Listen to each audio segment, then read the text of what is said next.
So tonight we have a special reader. Haoning Jiang is a senior attending Henry Gunn High School. In her spare time, Haoning enjoys writing, reading, drawing, collecting, and combining notebooks, and turning pens into mechanical pencils. That's suspicious. Currently, Haoning is working on her post-apocalyptic novel, Sunshine, about the struggle of one young woman to follow her conscience. I've had the pleasure of reading it, and it's really good. She's also an intern here at Peninsula Literary, and we're very proud of her. Please welcome Haoning Jiang.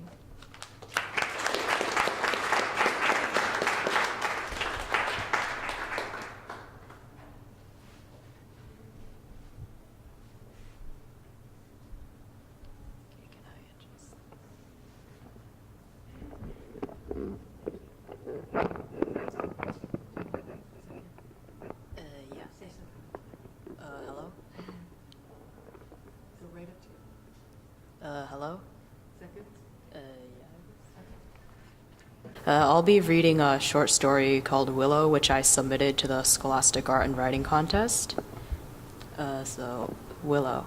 I picked a willow leaf off the ground and put it in my pocket. It had fallen from his balding willow, the one that had once stood in his front lawn. A long time ago, I supposed, it had been tall and graceful, and its limbs had risen like the arms of a Titan to hold up the sky. But by the time he moved in, he told me, despite the sharp, fresh air and the promise of spring in the breath of the sky, the string-like branches were already hanging limp and unmoving. Through them and the straggles of small, hard leaves had glowed shards of the bone-white sky. He loved the willow tree, he told me once. Back in elementary school, we used to climb it every day. Fish-like, the bark had slipped cold and smooth beneath our hands. Many times we had almost fallen. More often than not, we remained grounded, squatting in the grass and glaring sullenly at the branches above us. I thought of the willow as I walked up the sidewalk, as underneath my feet its shed leaves crunched like tiny skeletons. I suppose they hadn't had the time to get rid of all the leaves yet. They had cut down the willow tree last week, an operation I had stopped on the sidewalk to watch.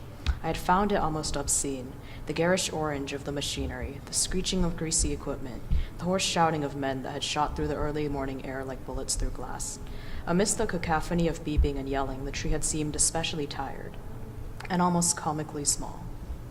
He loved the willow tree, he told me once. It had seemed huge when on one warm day we finally ascended its bony peaks, and before us lay the entire neighborhood. Houses and apartments, streets and people, all spread out at our feet like toys. We had felt the biggest children in the world. I didn't see the tree fall, of course. I had lost interest much before. Instead, I had noticed his grandmother humming happily down the sidewalk, and by the window, his mother grimly satisfied, and had walked away. Now I trudged up his driveway, then turned right and pushed open the garden gate. The air was cold and stung my face, and I turned up the collar of my jacket. On either side of the path, the plants slept and dreamed of spring, as their bodies froze slowly and turned the color of cold. Laced through the frigid air was the faint smell of smoke, and when I looked down I saw cigarette butts festooning the shriveled leaves. He always complained about his mother smoking, but she only did it when his grandmother was away with his aunt across the country, so I was pretty sure he actually found the smoke a small price to pay. I looked up. Before me, glowing like fallen moons amongst the brown leaves, were 12 empty milk gallons. There had been a fight over this, I recalled him telling me. The last time I had come over, the milk gallons had been neatly lined up on the side of the path.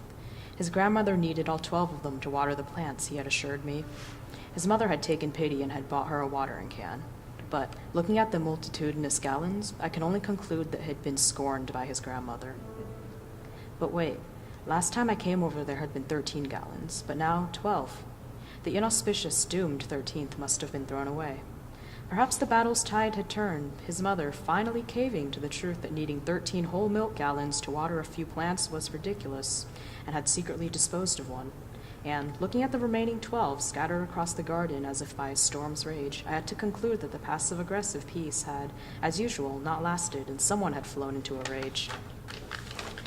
Which was basically what he had told me yesterday, that his grandmother had noticed the dire transgression, that she had shouted his mother into submission, that the milk gallons had stayed. But shortly after, his grandmother left for her yearly visit of his aunt across the country, and a long overdue storm had been unleashed. The milk gallons had been swept by its weeping rage all across the garden, torn from their neat alignments and flung from Grace into the dirt and filth. Afterwards, his mother had not bothered to pick them up. I stepped past the gallons, a small step onto his porch, disregarding the laundry hung in the window, another anecdote of domestic strife. And then I was on his doorstep. I would ring the doorbell, as I always did, forgetting that it did not work anymore. There would be a moment of confusion before I remembered to knock. His pale face would appear on the other side, and I would make no comment over the bags under his eyes or the redness in them. We would go inside and do homework together. And inside his home, in the stark silence that reverberated with the memory of 1,000 screamed arguments, 1,000 insults hurled like spears, 1,000 times a son huddled in his room and wished for peace, I would say nothing. Just as when I saw 1,000 more instances of the scattered milk gallons, his mother's clothing left in the dryer, his grandmother's portion of rice a bit smaller, I would say nothing. Just as when I heard him sigh, I would do nothing. A sudden wind came, bursting through the garden gates, and I gave a start as I felt its cold kiss against my neck. Normally, the willow tree shielded the worst of the winds, but I had forgotten the tree was gone. He loved the willow tree, he had told me once. So did his mother, until she heard his grandmother boasting of its shade to her friends. So did his grandmother, until she found his mother hiring a tree specialist to take care of it. Then, suddenly, the tree was the worst thing in the world. It dropped leaves everywhere. It made a mess. It could fall and smash the house. It was the demon, the evil, that stood like an ogre in front of the house, spreading its dark shadow over the family. Fights had erupted over it. His mother and his grandmother had screamed themselves hoarse over that tree, even though their goals ultimately aligned.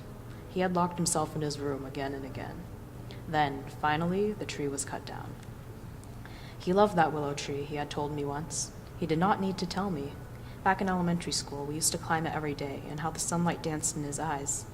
We never got very high before his mother found us and shouted at us until we climbed down sheepishly. But warnings of falling could never keep us from that tree. Somehow, we always found a way back into its branches. Sometimes to hurl paper airplanes into the bright blue sky, sometimes to peer into the neighbors' yards, once to hide from a dog he swore was going to murder us.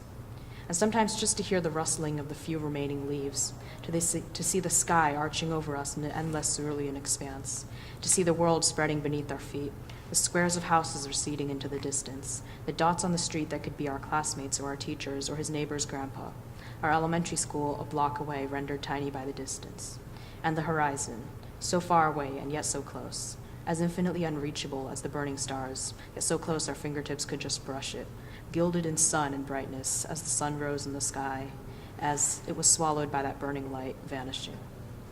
I rang the doorbell, then I remembered to knock. When he opened the door, I said nothing, but I gave him the willow leaf from my pocket.